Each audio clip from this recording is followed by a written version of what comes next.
We're here with Melanie Wilmink, who just actually successfully defended her doctoral dissertation about a week and a half ago.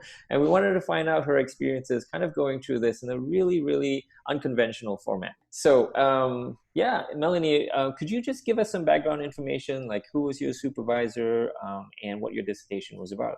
Sure. So my supervisor is Dr. Sarah Parsons. She's also a member of Sensorium, and she works in the Department of Art History and Visual Culture. But my work is quite interdisciplinary. So I sort of sit between the boundaries of visual arts, cinema, and performance. And my committee was comprised of also Dan Adler from the Art History Department, and then Laura Levin, former head of Sensorium and a wonderful theater practitioner. So I had this fantastic committee to help support me through this disciplinary dissertation that's called Moving Through Images, Spectatorship and Meaning Production in Interdisciplinary Art Environment. So I managed to put together this amazing giant book over the last 6 years. Wow. And my dissertation looks at a variety of media art installations that tread the boundaries between the cinema, the performance space, and the art gallery. And I really wanted to look at how the architectures of the exhibition environment shaped spectatorship,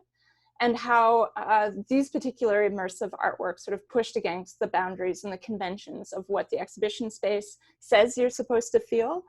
And how you actually sort of become part of this reflective and aware process of spectatorship, where spectators start to see themselves seeing, in a sense. So at what stage of your doctoral journey were you when COVID-19 struck, and what kind of changed almost immediately at that point? I mean, we had already set the defense date. So I had a date, I was already in the process, everything was sort of off and ready to go. I mean, when I guess COVID hit, early March, something like that.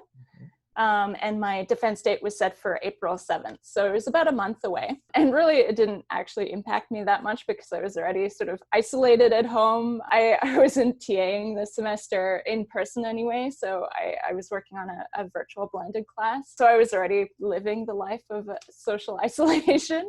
But yeah, so I was already sort of in the process of preparing for the defense. And I don't know how much the COVID situation really affected that, because there were all things that I needed to do anyway, right? So I was rereading the dissertation, I was making notes, I was preparing the presentation for the defense. The only difference was that I didn't get to actually do the defense in person. So we swapped it to a Zoom meeting, very much like this. And we had a chair who is experienced with online sort of platforms. So she was very generous, and she spent a lot of time sort of thinking about making sure that the Zoom had a password protection on it so that no one could sort of Zoom bomb or drop in and hack it. So in the end, I think I got really lucky. Like, I mean, it was sad to not do it in person and not be able to celebrate with people afterwards, but we really had very minimal technical issues. My internet connection worked well. Nice. We didn't have any crazy interruptions. Then I spent the rest of the day just doing virtual Zoom celebrations with people. We had cocktails over the internet. Nice. So it was a lot of celebration and a lot of socialization, and I was very, very tired by the end of it. Yeah. So could you kind of walk through, first off, I guess, when you knew that there was a transition to the digital, I mean, what was going through your mind at that point? What were your, greatest fears? I was mostly sad about the loss of the in-person contact, because I'm so interested in audience experience, and I'm interested in sort of what the materiality of experience looks like and feels like.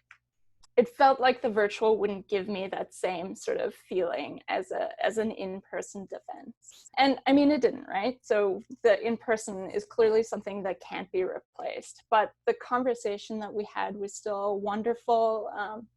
All of my defense committee were really generous, and they did very close readings of the document, and they came up with really challenging and wonderful questions, and we had great conversation out of it anyway.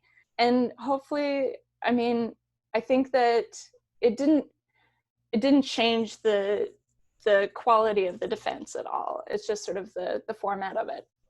One thing that I did consider beforehand, and because like I said, I'm interested in the quality of audience experience. So I started to put together my defense presentation. I was supposed to do a 15-minute presentation on the document itself and sort of give an overview. And I was trying to think about how I would present it normally. In person, I would perform the presentation a little bit to the people in the room.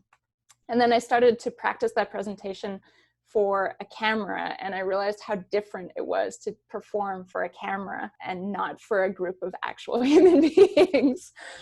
So I prepared my presentation, and then I set the webcam up so that I could see myself as I was presenting, almost like a mirror, to try and go through the presentation a few times and get very comfortable with it, and think about how I would perform differently for the camera. Do you have any words of advice for people who may be looking to a similar form of examination or kind of considering their options right now?